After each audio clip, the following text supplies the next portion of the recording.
Okay, I lit this thing about 5 minutes ago and we're already at 400 degrees. If you can see this strip loin has been dry brining for 24 hours. So I'm about to put this bad boy on the barbecue for the very first time. That right there, got a nice little sizzle going on. As you can see, it has a tendency to flare up a little bit with the fat that's coming off of the steak.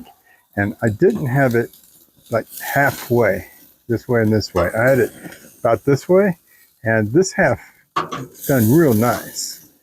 So when you put your steak or your meat, make sure it's right in the center.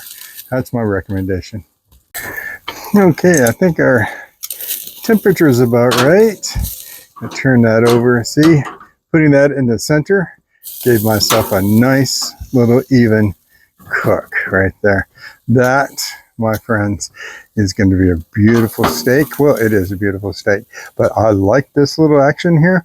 This is a fine grill, worked out fine for me for my first time using. So I'm going to take this bad boy off, set it there, put it in the kitchen, let it rest for 5 minutes, and then time to eat.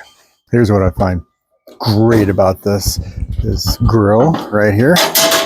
Comes straight out, and you can clean that easily.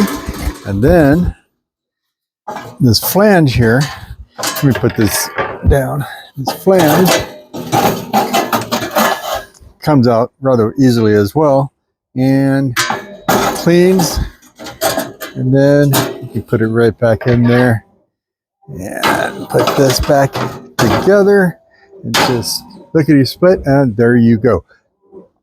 I'm in. I like it. I'm going to keep it.